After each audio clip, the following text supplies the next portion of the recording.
আসসালামু আলাইকুম। আপনারা যদি এভাবে কাঁঠাল ভাঙেন তাহলে আপনারা 100% সফল হবেন।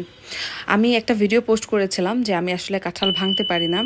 তো তার মানে এই না যে আমি কাঁঠাল ভাঙি না। আমার বাচ্চারা যখন কাঁঠাল খেতে চায়, আমার হাসব্যান্ড যদি বাসায় না থাকে, তাহলে কি আমি আমার বাচ্চাদেরকে কাঁঠাল খাওয়াবো না? অবশ্যই খাওয়াবো। সেই জন্য আমি এই পদ্ধতিটা অবলম্বন করি। ভাবলাম আপনাদের সাথে শেয়ার করি, কারণ আমার সেই পোস্টে অনেকেই কমেন্ট করেছেন যে আমার মতো অনেকেই কাঁঠাল ভাঙতে পারে না। তাই তাদের জন্য আজকের আমার এই ভিডিওটি। চাইলে ভিডিওটি শেয়ার করে আরও অনেককে দেখার সুযোগ করে দিতে পারেন। যারা আপনার মতো কাঁঠাল ভাঙতে পারে না তাদেরও উপকার হবে। আমার 3টা জিনিস লাগবে এখানে। প্রথমত লাগবে হ্যান্ড গ্লোভস, যেটা যে কোনো ফার্মেসিতে গেলে আপনারা পেয়ে যাবেন। তারপর লাগবে সরষের তেল। সরষের তেল তো কম বেশি সবার ঘরেই থাকে। এটা অপশনাল, এটা আপনি চাইলে ব্যবহার করতে পারেন, নাও করতে পারেন, তবে ব্যবহার করলে ভালো। এরপর লাগবে আমাদের একটা ছুরি, এটা তো মাস্ট লাগবেই।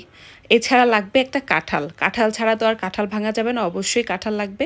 তো প্রথমে আমি কাঁঠালটাকে কেটে নিচ্ছি। আপনারা চাইলে হাত দিয়েও খুলে নিতে পারেন। সেই ক্ষেত্রে দেখা যায় যেহেতু হ্যান্ড গ্লোভস পরেছি, গ্লোভসটা ছিঁড়ে যাওয়ার একটা চান্স থাকে।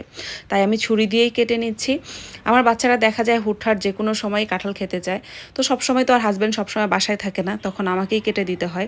এই জন্য আমি সবসময় বাসায় হ্যান্ড গ্লোভসটা রাখি।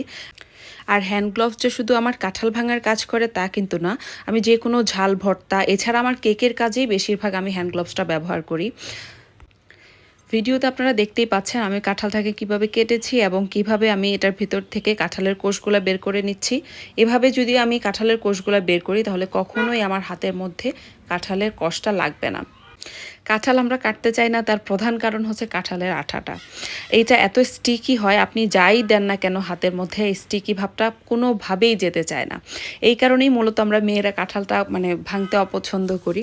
এভাবে হ্যান্ড গ্লোভস লাগিয়ে কাঁঠাল ভেঙে দেখবেন আপনার হাতে বিন্দু পরিমাণ কোনো কাঁঠালের আঠা থাকবে না, এবং আপনি খুবই হাইজিন মেনটেন করেই কাঁঠালটা ভাঙা হয়ে যাবে।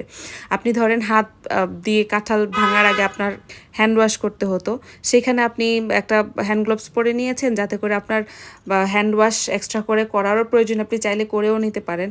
আর দেখেন কত সুন্দরভাবে কোনো টাচ ছাড়া, হ্যান্ডের টাচ ছাড়া আপনি কাঁঠালটা ভেঙে নিতে পারছেন। এভাবে গ্লোভস পরে আপনি একসাথে 4-5টা কাঁঠালও ভেঙে নিতে পারবেন, আপনার কোনো খারাপই লাগবে না। আর যদি গ্লোভস ছাড়া আপনি কাঁঠাল ভাঙতে যান, সেই ক্ষেত্রে দেখা যাবে 2-3টা কোষ বের করার পরে আপনার মনে হবে যে আর আপনি কাঁঠাল ভাঙতে পারবেন না। সো আপনারা যদি এই ভিডিওটা ভালো লেগে থাকে, ভিডিওটি শেয়ার করতে পারেন আপনার টাইম লাইনে, বিভিন্ন গ্রুপে।